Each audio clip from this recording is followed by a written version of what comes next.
Direction générale de la communication de l'Église méthodiste unie Côte d'Ivoire. Campagne de sensibilisation contre la Covid-19.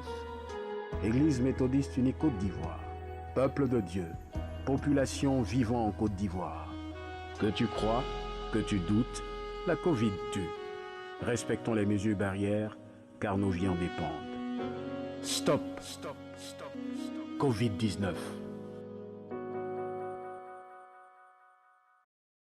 Le bishop Benjamin Boni, président de la conférence annuelle de l'Église méthodiste unie Côte d'Ivoire, a été accueilli tôt le matin, le dimanche 12 décembre 2021, pour la cérémonie de dédicace du temple de l'Église méthodiste unie John Wesley d'Alangwanou, dans le district d'Aboissou. Après l'accueil et les civilités, le bishop et sa délégation, accompagnés des autorités politiques, administratives et coutumières présentes à cette cérémonie, se sont rendus au temple. Découverte de l'épigraphe et le fronton portant le nom de l'église, puis coupure du ruban à l'entrée du temple, après quoi le bishop est entré dans le temple pour prier et consacrer le pupitre, la chaire, le lutrin et la table de communion. L'assemblée a par la suite fait son entrée dans le bâtiment. Le prédicateur du jour, le pasteur Akosi Daniel, dans son message tiré du livre de Philippiens 3, du verset 15 à 17, sur le thème « Seulement au point où nous en sommes parvenus, marchons de même pas ». Un message pour appeler le peuple de Dieu à l'union et à la solidarité dans l'œuvre du Seigneur Jésus-Christ. Oui, les efforts et les réalisations sont louables à travers l'histoire de cette communauté centenaire. Néanmoins, le chemin est encore long. Nous devons faire preuve d'une réelle unité. Cette unité accordée par le Saint-Esprit, c'est à cette condition que nous pouvons bâtir une communauté forte. Le bishop Benjamin Boni a félicité et encouragé l'église d'Alangwanou. Il a exhorté le peuple de Dieu à vivre selon la parole de Dieu. Il y a des chrétiens qui sont dans les instances où les gens sont pris, qui oublient les exigences du Seigneur. Quand on est chrétien partout. Jouons notre rôle. Le monde entier de se perdre à Langwanou, si vous voulez des merveilles de Dieu. Aimez la Bible, aimez les études bibliques, aimez les prières. Le diable est à l'œuvre, mais ce n'est pas la prière que nous vaincons le diable au nom de Jésus-Christ. La présidente des laïcs de l'Église, le représentant du parrain de la cérémonie et bien d'autres intervenants ont remercié les contributeurs et donateurs pour la construction de ce temple. Ils ont dit leur joie et exprimé leur fierté. Bien que l'œuvre de Dieu ait commencé à Langwanou, nous avons constaté un recul. Il faudrait que les chrétiens sachent que la mission essentielle, c'est de faire en sorte que l'œuvre de Dieu puisse s'étendre dans le village et que toutes les personnes du village qui ne connaissaient pas le Christ puissent revenir à lui. Mon cœur déborde de joie. Aujourd'hui, par la grâce de Dieu, la cérémonie a eu lieu. Donc c'est un ouf de soulagement pour nous et qu'on sait qu'avec Jésus, nous ferons des exploits. Le temple John Wesley d'Alangwanou a une capacité d'un peu plus de 100 places assises. Alangwanou est le village berceau de l'église méthodiste unie Côte d'Ivoire. Il y a plus de 100 ans, en effet, l'église venue du Ghana s'est implantée à Alangwanou, comme en témoignent les vestiges de ce lieu de culte.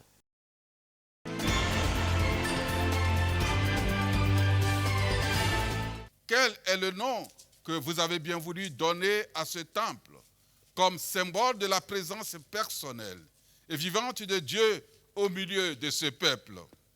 Le nom de ce temple est Canaan. Peuple de Dieu, vous répétez après moi, Canaan. Encore. Canaan. Encore. Canaan. Amen. Ainsi, le temple Canaan de Begré Village a été dédicacé le dimanche 12 décembre 2021 par le très révérend pasteur Michel Lobo, surintendant du district Abidjan Nord, représentant le bishop Benjamin Boni, président de la conférence annuelle de l'Église méthodiste unie Côte d'Ivoire. Le surintendant Michel Lobo a ouvert le temple et y est entré seul pour consacrer l'autel, la table de communion et les différents pupitres. Une fois les autorités politiques, administratives, traditionnelles et la congrégation installées, place est faite au culte. Le prédicateur du jour, le révérend pasteur Francis Amari, en charge du circuit de Bingerville, a axé sa prédication autour du thème « Canaan, là où coule le lait et le miel ». Pour lui, ce temple est une expression de foi des méthodistes de Begré Village. C'est le rêve de voir par la présence de l'Église et par ce temple le tabernacle de Dieu qui transforme le village en un lieu où coule le lait et le miel, un lieu du développement que la communauté a prophétisé Canaan sur ce village. Pour le président des laïcs de la communauté, Joseph Begré, ce temple est la conjugaison des efforts de plusieurs générations de méthodistes de Begré Village depuis 1986 jusqu'en 2021, soit 35 ans de travail acharné. Il y voit également de nombreux projets pour le développement de la communauté. Il y a beaucoup qui sont restés dans le désert, mais nous, Dieu nous a fait grâce de mettre des pieds à Canaan. La construction de ce temple, il faut dire seulement pour la rénovation, pour aller à la dédicace, on a mis plus de 40 millions. Vous voyez autour de nous, il y a des quartiers naissants, des cités naissantes. Donc si nous avons des crèches, nous avons la maternelle, l'école primaire, j'espère que ça serait un projet vraiment rentable pour l'Église. De nombreux fidèles sont venus témoigner leur reconnaissance à Dieu pour avoir rendu possible la construction de ce joyau architectural. Vraiment, je suis heureux pour ce culte et que la bonne main de Dieu conduise ce village, l'Église, et que tous les projets à but lucratif qui ont été programmés se réalisent. Vraiment, je trouve le temple pour un village, si tous les villages peuvent se réunir pour faire ce genre de temple vraiment propre, ça va à la gloire de Dieu. Hein? Au nom du bishop Benjamin Boni, le très révérend pasteur Michel Lobo, surintendant du district Abidjan Nord, a rendu gloire à Dieu et félicité le couple Begré et les fidèles de l'Église pour leurs efforts de contribution à l'œuvre du Seigneur et pour la réalisation de cet édifice religieux dans le village. Chacun a contribué à sa manière à la construction de ce temple. Et la récompense de chacun ne viendra que de Dieu seul. Et que ces bourses qui ont été déliées, ces sources qui ont été puisées, ne tarissent point au nom de Jésus. Encore une fois, merci à chacun. Et ce simple mot merci de la part du premier responsable, je vous le dis, avec tout son sens et tout son poids, enrichi par la prière. Bâti sur une superficie de 700 mètres carrés, avec un hectare d'espace disponible, le temple Canaan de Begré Village a une capacité de 500 places assises. C'est un édifice rectangulaire qui a été dédicacé pour l'adoration du Dieu Tout-Puissant et afin que tous les peuples de la localité trouvent refuge, consolation et récompense de la part du Seigneur Jésus-Christ.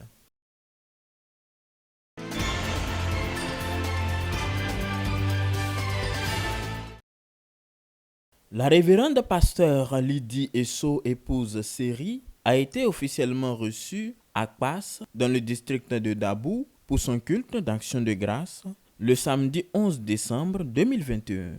Un culte en présence de plusieurs autorités politiques, administratives, coutumières et religieuses. La cérémonie d'action de grâce a été présidée par le très révérend pasteur Isaac Bodje, secrétaire de la conférence, représentant le bishop Benjamin Boni, président de la conférence annuelle de l'Église méthodiste unie Côte d'Ivoire. Lors de sa prédication sur le thème « Prophétise, rassemble », extrait du livre du prophète Ézéchiel, chapitre 37, versets 9 à 17, la révérende Lydie Série a invité les populations de Kpass, du Léboutou et les autorités présentes à placer leur confiance en Dieu, la source de tout bien.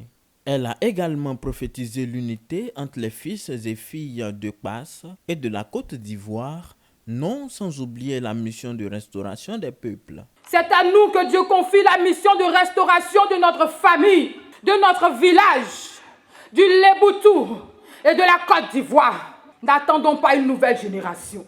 Que le Seigneur lui-même bénisse ce matin sa parole. et que chacun de nous prophétise et rassemble sa maison pour la délivrance de nos villages, de nos villes, de nos régions et de notre pays, la Côte d'Ivoire. Suite à sa prédication, Lydie Seri, 8e pasteur originaire de Kpass, a donné la Sainte Seine aux fidèles. Plusieurs dons ont été faits à la révérende Lydie Esso, épouse Seri.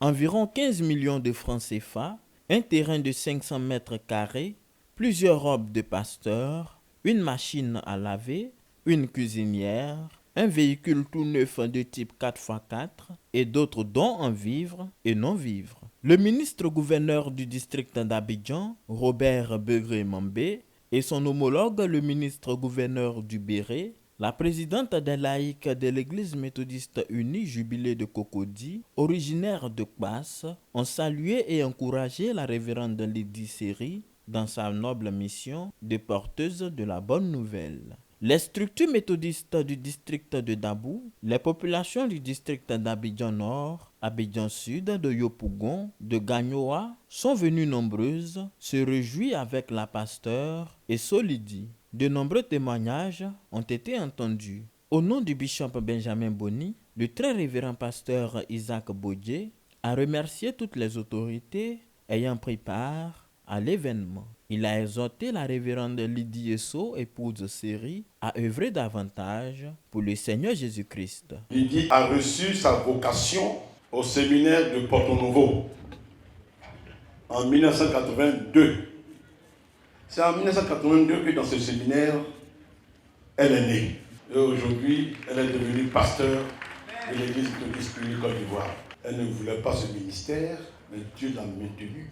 Nous demandons donc à notre collègue de continuer toujours de l'assister dans son ministère. En prélude à ce culte d'action de grâce, un concert de chorale a été organisé la veille pour l'édification des habitants de Kpass.